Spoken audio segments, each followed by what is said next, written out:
It's the Dollars and Cents segment with Dan Geltrude. We're talking about online shopping and the impact of retail stores as opposed to the online purchases. Dan, good morning. Another edition of Dollars and Cents at 7:45 a.m. right here on WIBG, 1020 a.m. and 101.3 FM. It seems like everyone is doing their shopping online these days. Is the perception or the reality that retail shopping is gone and now everyone is just doing it online? I think that it certainly seems like everyone is doing their shopping online. But let's take a moment to look at what the e-commerce statistics are. 60% of adult Americans are happy about not shopping in crowded malls or stores. 71% of shoppers believe that they get a better deal online. Those are two important statistics. We got two more here. Current e-commerce sales are at $294 billion, while the traditional U.S. brick-and-mortar retail sales are just under $4 trillion. So the perception is not really the reality when it comes to, is online retail shopping completely taking over the traditional brick-and-mortar type shopping? Clearly it's not. There's a long way to go. However, the trend is very significant, and the 800-pound gorilla in the room is Amazon, because it's Amazon that's really completely reshaping the U.S. retail landscape. And by next year, in 2007, Amazon is expected to take over Macy's as the number one apparel retailer in the United States. And there's a reason for that, because Amazon is all about convenience, fast delivery, and low pricing. And when you think about the environment and the fast-paced world that we live in right now, that's what it's all about. So these things are significant, King. And what effect does the change in how people shop have on the economy? Is it a positive or a negative that people are staying home more, and the trend is they're staying home more and not going out to the retail stores? What you have here is not necessarily a positive or a negative. It's more of a shift, because people need to go out and buy certain products, and online shopping has really given people a great opportunity to find bargains. And that's really a key, because when you think about, we have been in a worldwide recession for quite some time, the ability to shop bargains instantly is really significant. And that doesn't mean that people are doing less shopping. It just means that they're changing the way that they shop. Now, the economic impact is actually on the individual retailers, because they're now all in competition with each other, right, to get that consumer. And now it's becoming about pricing and convenience, which is the Amazon effect, right? And that's what it's all about. They've completely changed the way people shop. So the question really becomes, in terms of the economy, by individual business or individual retailer, is who can step up and actually keep pace with Amazon with this new business model. And certainly the big retail stores, they have to have an online shopping a part of their business. How are they adapting to these trends?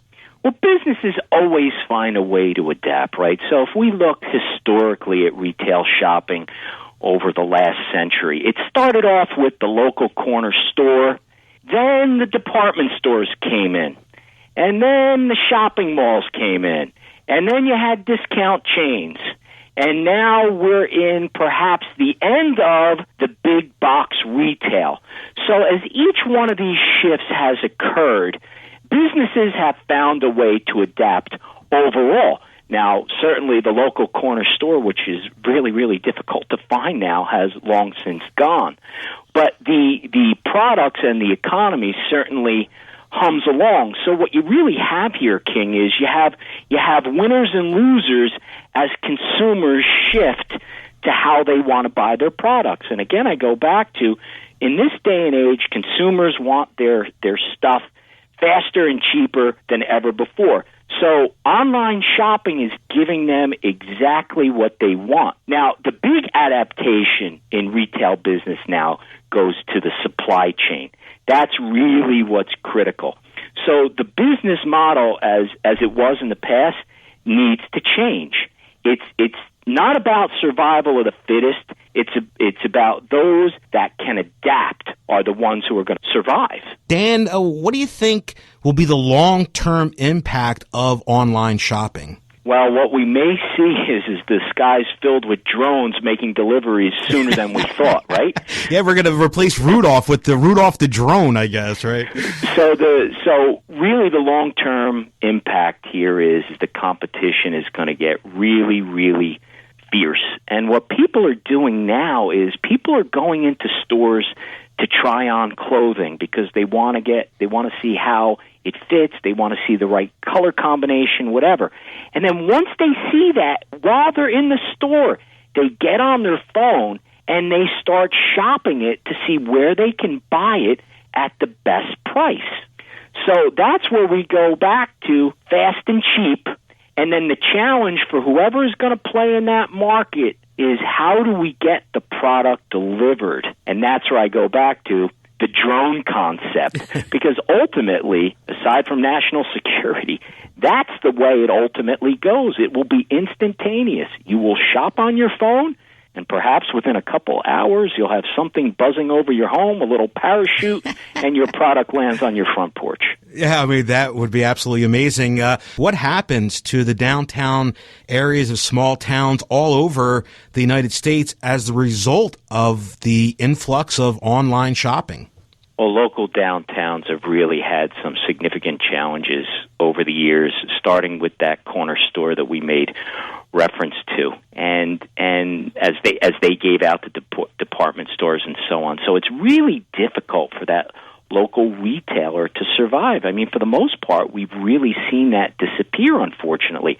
And that's not a good thing. And many towns have tried to figure out a way, how do we bring back local retail? So this is a problem that's being faced throughout the country, but it's a byproduct of how people are shopping, and that's the fallout. And what you see really in these local downtowns now is restaurants seem to really dominate the local scene. Or sometimes specialty stores and professional office space. I mean, that's what I've seen as I've traveled around. And a good restaurant or good restaurants, or you see restaurant rows in some downtowns, they will draw people.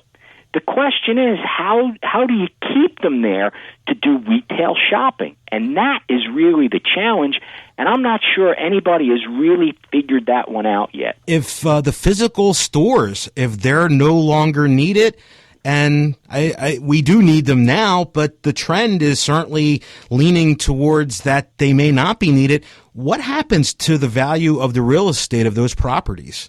Well, that's a great point, King, and what we may see certain real estate values that are going to drop for a period of time.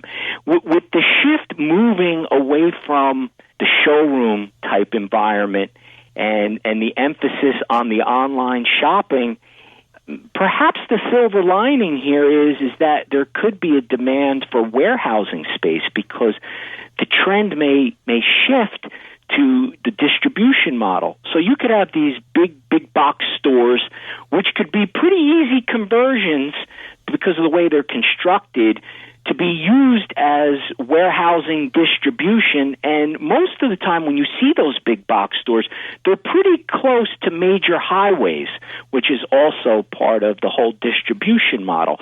So what we could see are vacancies for an interim period of time, but there'll probably be gradual change to what the market really demands and what consumers are demanding.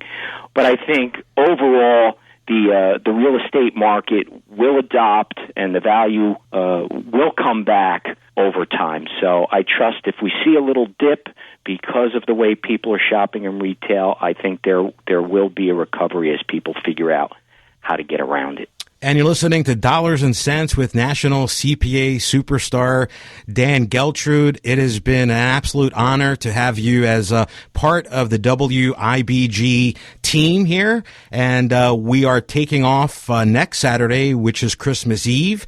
And so I certainly wish you and your family and everybody out in our listening audience just a great holiday season.